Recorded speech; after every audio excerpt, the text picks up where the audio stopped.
Husky fans, welcome into episode number 7 of NIU Basketball Weekly. I'm Andy Garcia. We have one more episode next week, but we got episode 7 this week, and we're talking to the head coaches. We're going to talk to Lamar Chapman of NIU men's basketball. Also going to talk to Lisa Carlson of NIU women's basketball, and also men's tennis. Patrick Fisher, that program's one of the hottest on campus. They have their best start. They're 7-0. Their best start since 1988-89. So we're going to talk a little men's tennis along with men's and women's basketball today. Now, there's so much going on around campus. How do you keep track of everything? Well, NIUHuskies.com and the Huskies mobile app. Download it on your smartphone, on Apple or Google Play Store. Trivia, sponsor-related items. Everything you need is on this Huskies media app, and the Huskies app is fantastic. Mobile app is available now. Download it. I've got it. You should have it as well. You can keep track with everything going on at NIU. So let's get started with the show. We begin talking men's basketball with interim head coach Lamar Chapman. And coach, appreciate the time. And this past week took on two really good opponents in Miami and Buffalo. Both Buffalo and you and me have talked about it. That team can win the MAC tournament if they play the way they're playing, especially how we saw them this past week. But just talk about what the week was for your squad as you took on two really good opponents. Well, it was challenging. Obviously, everybody we've played are all in the mix for those 8 spots. That's each and every opponent, and most of those have been on the road. Each brings a different challenge with personnel and style of play. But, Buffalo, like I said before, and I'm leading the charge. I think they can get on to Cleveland and win it all. I think they got tenacity. They're tough. They're deep. It seems connected. They're athletic. They're aggressive. Did I say they were tough? Yeah. So and they can score the ball. They can score the basketball. I mean, lead the league in scoring at 81, 82 points a game. So they'll be a tough out. And they put a lot of pressure on your defense. When you only hold the ball for an average of 15, 16 seconds, you're getting shots up. It's tough to rebound the box out. And again, they came out early and got going. Yeah, and then what happens is, it's you got to stop the dribble drive. So guys are coming over to help, and then you're out of place for rebounding. So a big comes over, and our rotations weren't good at all. And but we give up dribble drive, and guys got to come over to help. Then you're scrambling. Now you got mismatches, and you can see on some of those rebounds, and it's Tyler and that's our guards, and the bigs are just reaching over them and just putting them back. And I've never in all of my years of coaching have been plus 30 or minus 30 on the glass. It was unbelievable. And 20 of those were offensive rebounds. So, but got to dust yourself off, get back up, and prepare to go to the Ypsilanti and try to get one at Easter.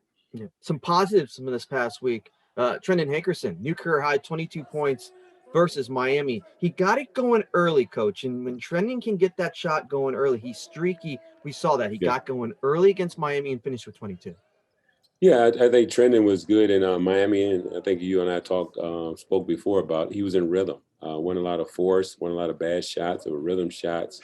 Didn't do a lot of dribbling on most of those. So it was an efficient career high for him.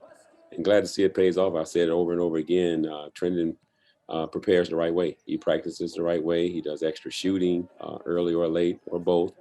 So real happy for him that he's, obviously we want more wins, but he is having a solid season, taking that next step.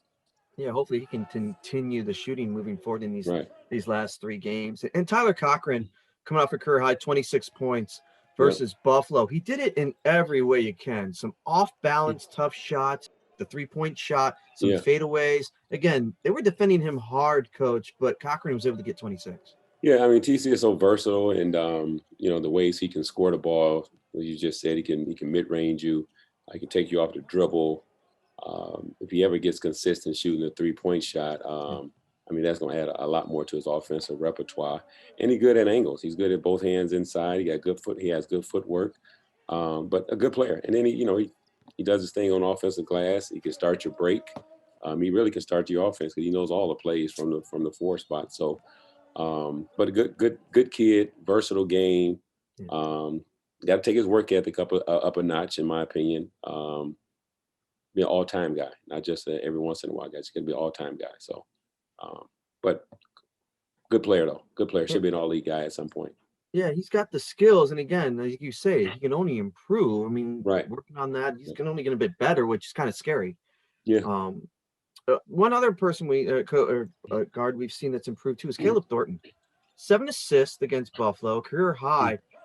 Talk about where he came from at the beginning of the year, from one Bolingbrook player to another Bolingbrook Yeah. with Caleb Thornton and I think KT. all the coaches, we're all saying the same thing. Like, it's like you talk about Caleb. It's his first year. He's this is his first year of Division I basketball, and all of the shutdowns and the pauses, and so you see that with all of those the first year guys. You see it with Zool, you see it with Chinadu. Just getting more familiar with the game and even like the routines of Division I basketball, the travel, the lifting, the walkthroughs, the scout reports, the shooting sessions. So all of that takes time. Then personnel, style of play, new offense. So a lot of that takes time. But Caleb is one of our best playmakers, especially in the offense we run off ball screens. If he ever gets consistent with his jump shot, he's going to be tough. It's going to be tough to deal with. So his minute goes up because he's playing better. Well, he takes on some graybeards. You got Javon Graves you're going against too for Buffalo. A guy who's been in the league a long time. You get to learn from that, and that can only help you as well because he put some moves on out there against Buffalo. I say it all the time, and especially in most leagues, but in this league and in most leagues, all point guards are good. Yeah. There are no nights off at the point guard position. You're going to have a strong one. You're going to have a quick one. You're going to have a shooter. You're going to have a distributor. And then every once in a while, you got 2 or 3 that can do a little bit of everything. You got the Lauren Jackson, you got the Murray Jacksons, you got the Graves, you got Sagoo, you just going down the line of all of you got Preston, just the league is just full of good point guards. So if you come in as a first year guy, and those guys are juniors and seniors, and you got to guard these guys, that it's tough. I mean, the MAC it's tough, and always good guards. And I'm sure I'm missing somebody somewhere along the line, but every team has them. Yep. You mentioned Zulqueth again. At one point, he was shooting 50% from outside the arc in MAC games. He's still shooting the ball well, seems to be confident with the shot. Yeah. And I think the other day I told him during a timeout, and one time I yelled out during the game, like, shoot the first one. Like, shoot the first one. A couple of times he passed up a couple of looks. And then one time he had a shot fake and a one dribble pull up. He had a shot and he made the pass to the corner. But we want him to shoot the ball. But we also want to be comfortable when he's shooting it. Again, he's a stay early. He's a stay late, come early kind of guy with extra shooting as well. And it was a confidence thing with him early on, but nobody was discouraging him from shooting the ball. It was always, hey, Jules, shoot the ball. Hey, Jules, shoot the ball. His teammates, coaches, everybody was just, hey, man, that's your thing. You get it. You're open. You can see the target. Let it go. You mentioned the word comfortable, and I think Kingsley Okanu has gotten a little more comfortable. Again, takes a little bit of time, but he's a guy that can get some points down low, get some rebounds for you in the paint. Yeah, like the pace, like we talked about that a lot. And even though these guys come from good junior college programs, he was at Vincennes and Zool played at Pratt, the Kansas Jayhawk League, and Daytona State for Dawn. They come from good leagues, but mid-major Division I basketball is different. No matter what, the speed, the physics. I told them the first time they took the floor, the physicality, the speed of the game against UIC, that very first game is going to be nothing like you've ever seen. It's going to be like your biggest rivalry. Like if you was at Vincennes, it's going to be like you playing John Logan 29 times a year. You know what I mean? So I try to give them that type of comparison. Whatever your rivalry was, it's not going to be Kalkaski. It's not going to be only Central. It's going to be John Logan. Every game is going to feel like that. So it took some time to get used to it. Then you get bumps and you get bruises. And Chinadu is dealing with a bad back for the last 3 weeks. So it's a different game. Like you try to tell them, but you have to go through it. All right. So we've got 3 games left, and then you've got just overall, it's kind of like a free year. I hate saying it like that, but everyone can take advantage of it. Coach, I'm not just talking about your team. I'm talking about overall college basketball. Yeah. Do you think the majority of players are thinking, hey, I'm coming back. It could be a 5th year, 6th year. Why not come back? Do you think a lot of players will take advantage of it? Yeah, I think so. I think so. I think if a guy's not a clear-cut overseas, make good money type of guy, I think he'll come back. And if a guy just, doesn't really mind, writing a paper or reading a chapter every once in a while, right, I think they'll come back. But guys who don't want to do the whole class thing and write a paper and do all that and read a chapter and turn in some homework, they'll just leave. I think they'll leave and go make whatever money, take their chances playing professionally. But like some guys who enjoy and maybe you're not an A student, maybe you're just enough get it by type of guy, but I still like the college. I want to have a real season with some fans and finish it off the right way. I think they'll come back. So you got 3 games left. They're all this week. Start Saturday at Eastern Michigan, and then Tuesday, your last home game, taking on Western Michigan, and you finish it off with another Michigan team on the road on Friday at Central Michigan. What's the mindset of the team as you get ready for the last week of the regular season? My friend of mine was asking me that the other day, and I just want to beat Eastern. I just want to concentrate on bouncing back. Let's defend the ball. Let's rebound the ball on Saturday. See if we can make some shots versus the zone, and let's try to beat Eastern. And then we worry about senior night and letting the banner down on Tuesday. But I just want to put everything into Saturday. I'll put everything into Saturday and see if we can get a win and get off the snipe and get on that bus and feel good, and that'll make the Sunday's prep a lot better. Absolutely. Well, appreciate the time, Coach. Yep, good luck this week. Hopefully we can get some wins. That's the plan. Hopefully. Thanks, Coach. Joining us now is Lisa Carlson, Huskies head women's basketball coach. And Coach, appreciate the time and a busy week you just had. Wish the games would have gone a little bit better for us, but you got games. And just recap what happened and what'd you take out of that week? Well, I think anytime you get the opportunity to play, you always have to look at that as a positive regardless. A lot of different things happen when you look at, especially the last 3 games that we played. Felt like the first one against Kent, we kind of let get away. Offensively struggled a little bit, which is unfortunate, especially since it's kind of where we hang our hat. And then Sunday's game, them coming out and really having an exceptional first 10 minutes of the ball game. We just were never really able to get out of that hole. The game against Ball State, I think, again, was played a lot more like us. There was a lot of positives really to come out of that 40 minutes. The last couple possessions really on both sides of the ball were unfortunate for us, but overall was happy with a lot of things that I saw on the floor against Ball State on Wednesday night. So, we just need to look at those positives right now, continue to work on the little things and hopefully build some momentum for what we hope is a great run in March. You talked about MAC tournament. I mean, it felt like MAC tournament games this past week. Again, everyone going on the floor. Every possession seemed like it was a big one. And again, those are only going to be continue to grow because we get closer to March and the games are going to be much, much more important.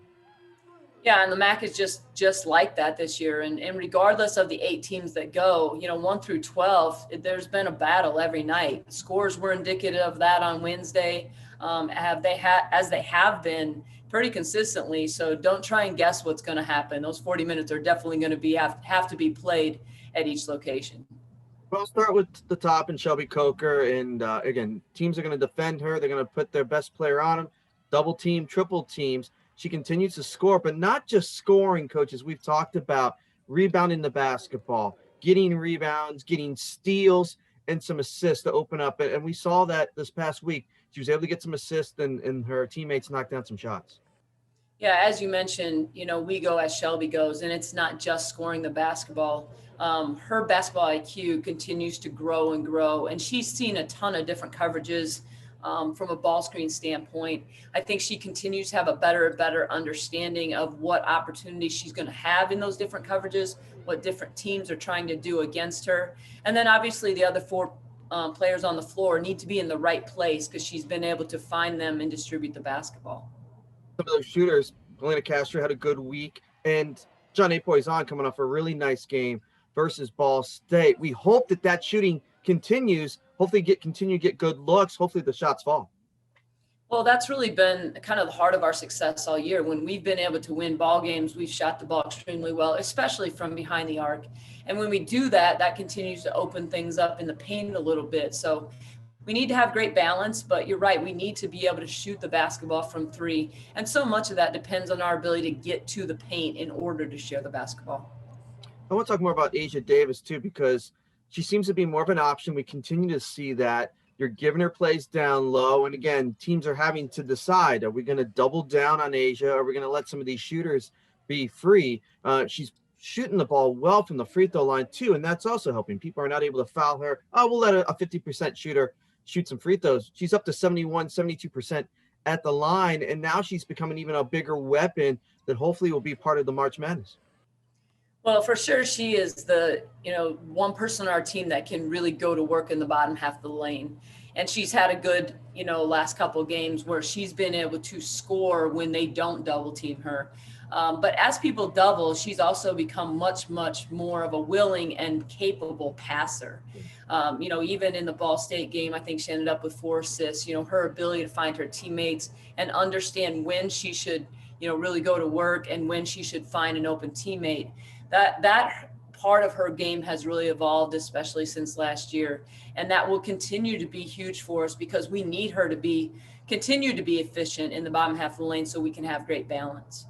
And McKayla Brandon down low. Again, she made a couple of threes against Ball State, had some rebounds. She took on Ashia Brown, and we can see McKayla Brandon. She can take on the best low post threats on different teams. And that was not an easy a job that she had to do against Ashia Brown, but she continues to rebound. And that 3-point shot is going to continue to be big, especially moving down the line. And hopefully she can continue to make some shots. Yeah, for sure. McKayla's, critical to our success. And again, doesn't always show up on the stat sheet. What we ask her to do defensively, take charges, find open teammates. She obviously can score the basketball. She's shooting it well from behind the arc. So when she gets looks like that, the expectation is that it's going to go in the basket. But there's so many other things, like I say, that we expect McKayla to do, especially on the defensive end. She's a very intelligent player. She knows where people need to be. She's good in our help situations, and then she can really rebound the basketball. So that's critical as well. Really great to see Erin Hodges come back. Only missed the one game against Kent State on Sunday. Came back in the starting lineup, had a nice game against Ball State. And again, we've talked about this. She brings that dimension where she can cut to the rim. She gets good looks at the rim. She's made some off-balance shots in the paint, but she can also rebound the basketball both offensively and defensively. Yeah, we need Erin on the floor. We again can put her in a situation defensively to really try and shut down the other best offensive guard in a lot of situations, or as people get hot throughout the course of the game, being able to change matchups where we feel like she can really guard the basketball.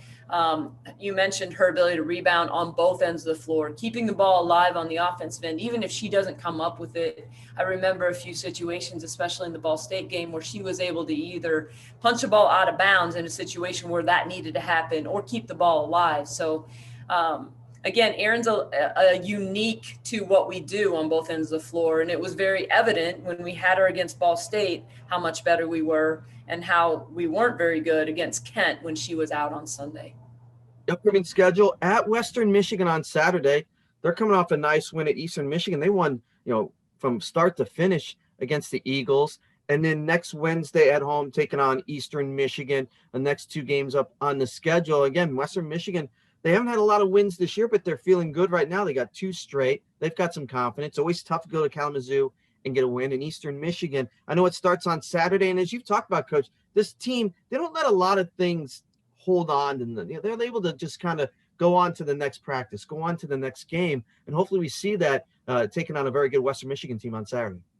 Yeah, and this Western Michigan team is nothing like the team that we saw in early January. They're playing their best basketball of the year for sure. I think they've really kind of settled into what their rotation should look like, and each of their team members are really taking advantage and being the best version of themselves. That's something I like to say to our team all the time. Coming off a great game at Eastern where they really shot it well, shared the basketball, were able to handle Eastern's pressure. So it's going to take a complete 40 minutes for us to have success in Kalamazoo for sure. And going back home, only one more home game, 3 games left. What's the mindset for the team right now, Coach? Again, you guys look at it one game at a time, but you're still where you want to be. The goal's in front of you right now, a 4th or 5th seed, but you can move up if you get some wins. Well, I don't think seeding is necessarily as important as feeling good about where your team is and playing the way you need to play to have success. And so we talk a lot about, gaining momentum going into the conference tournament and understanding the things that we have to be really good at in order to be able to compete in Cleveland and have success there. So obviously we want to win. That never changes, but I think your mindset changes a little bit on making sure that we understand where our success is going to come from, both individually and collectively, and then putting that all together. Not short of confidence. Again, we'll have radio on Saturday, WSQR on TV, ESPN Plus, and then on Wednesday, radio and TV as well. You know, we need to talk about the true MVP of your program right now. She's celebrating a birthday. Quinn Rear, Director of Basketball Operations, happy birthday. And I couldn't do what I do. I know you depend on her a lot. She is the true MVP of this program right now. And we have to say happy birthday. She does a lot for me, and I appreciate it. Well, she does a lot for me as well. You know that. And you're right. This program would not be able to function as smoothly as it does without Quinn and all that she does. Most of it behind the scenes that makes all of us much better at what we do. Yeah, great restaurants she's picking. There's some ones that I really like. She continues to get them. It's great. All right, let's get off this losing streak, please. And let's start getting that win against the Broncos on Saturday. Sounds good. Thanks, Andy. Well, I told you in the open, there's probably no hotter program at NIU right now than men's tennis. And we're joined by their head coach, Patrick Fisher, now in his 12th season with the program. And Coach, congratulations on the start. Best start since 1988-89 when the program started 6-0. You guys are 7-0 now. Congratulations. And boy, you guys are playing really well on really good tennis right now. Yeah, we knew we were going to have a good year. We've got great depth from top to bottom. We're as deep as we've ever been. We've got a good group of guys, and I'm not surprised. I mean, everyone on our schedule, I know we're capable of beating, and up to this point, we've done it. Talk more about the roster and why you have so much depth. Well, we have just a lot of great talent, starting with Boer, senior. He was able to get a year back. He's a returned senior.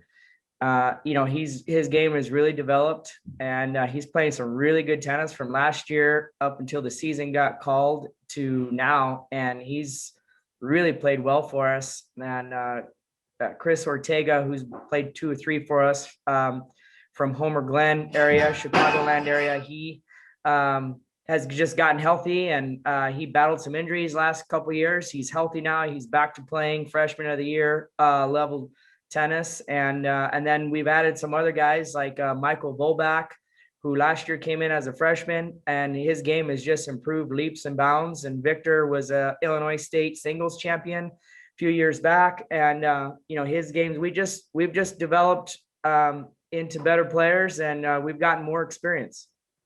You're going off back-to-back 4-3 wins over Marquette and Drake last weekend on the road for both of them. That's a huge accomplishment. And how are you guys able to get those wins? Well, like I said, we just, we've got a great culture, a good group of guys that work extremely hard. They always do. We just have a standard and an expectation. And to go on the road, like you said, to beat a team like Marquette, they won the Big East in 2018, prior to COVID year. They're very good. They've always been very solid. And then to play Drake, this is the second year in a row we beat them. They've been a perennial top 30 program in the country. We beat 2 very, very good teams. And I think it's just only going to help us later on down in the season. I want to go back and just talk about what your program has had to go through with COVID and how you guys have had to change your protocol. How much have you had to change your schedule, or how you guys practice to deal with the pandemic? It's start, stop. There's been lots of things. And I think for us, what we've tried to do is just take it week by week. We don't know what next week is going to bring us. We know that, we got our COVID test Monday, Tuesday, Wednesday. We are cleared to play this week. So our season in our eyes is extended 1 more week because we don't know what next week will bring. And our season, if one guy gets it, we're shut down for at least 3 weeks. And that's just the way that it is these days. And so we just take it 1 week at a time, and we're grateful and thankful that we have another week to go out and play. When you talk about last week, you guys really swept the hardware. You swept all the MAC Weekly awards. Oliver Valentinson, Singles Player of the Week, 2-0 against Marquette and Drake, improved to 6-1 overall this season. A great start for Oliver. And you mentioned Michael Volbach and Bor Muzar, doubles team of the week, win against Drake. Unfinished versus Marquette, but they're 4-1 overall this season. Again, a lot of confidence. And when you get those types of wins, Coach, you got to see some of these weekly awards. And I'm sure these are not the last awards you guys are going to get this year. Yeah, I mean, like I said, our guys have earned it. They've put the work in. We have known, what type of talent we have, and what our capabilities were going into the season. We know we're good.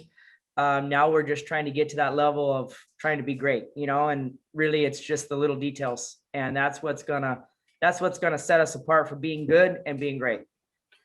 You've been here now in your 12th season. How have you started where you did back then to where you are now? And it's taken steps, right? It takes steps to build what you are now. And you guys 7-0, and you've had great seasons beforehand too, Coach. How have you been able to where you started with this program to where you are now? How have you done that? Well, when I came here, we didn't have much, shoestring budget, not good facilities. Culture not very good as far as winning, whether it be on the court or in the classroom. And I think we've just done it with recruiting kids that have high level character, who we feel and have evaluated that their best tennis is ahead of them, and they can help us win at the level we want to compete at. And our goals every year is to win conference and go to the NCAA tournament. And a lot, of course, every program, every coach would say that, we've done it. So I think, when you're able to have those results and you're able to build a foundation, we took some hits in my first 2 years building this program. We didn't take risks on kids who might've been high level talent, but low level character. We didn't do that. We refused to do that. We've stayed the course. We've held ourselves to a high standard and being accountable. And I think that it's paid off, and it's helped us.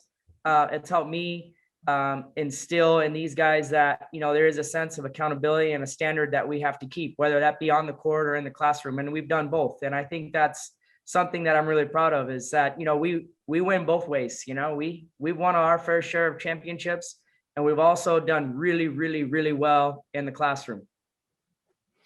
Tennis is near and dear to my heart. I grew up playing tennis. I played through high school in Florida, didn't use my talent, kind of stopped after high school, but I'm still a big fan of tennis. I know what chemistry can do. I know it's not just your singles 1 through 6 that can help, but it's that doubles that can be a huge point as well. How's the chemistry been for your squad? Again, winning will help that, right? But you have to have some leaders in there that can help, where maybe someone's struggling, can pick them up, or can see that somebody's having success and they can play off that as well. Yeah, well, and I think that is, that chemistry also too is, we have a lot of experience, and when some of these guys are playing with each other, 2 or 3 years, like most of our guys have, whether or not, maybe they didn't play with that particular partner last year, but now they're playing this year. They have that camaraderie of, okay, well, Bor and Michael have been teammates for going on 2 years now. They know each other. Victor and Miko have played together for 3 years. They know each other. Chris, is playing with Oliver, but there's that familiarity, of understanding, okay, this is our job. Here's what you're supposed to do, and just making sure that everyone's on the same page when it comes to playing together and understanding what their job is.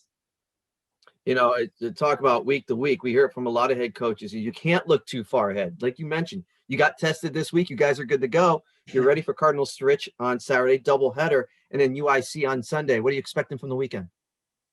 I expect that, our goal is to, there are 7-point games, as you noted, the last 2 weeks. Well, actually, between Nebraska, Omaha, Marquette, and Drake, we won 3-4-3 matches in a row. They're 7-point matches. Our goal is to go 21-0.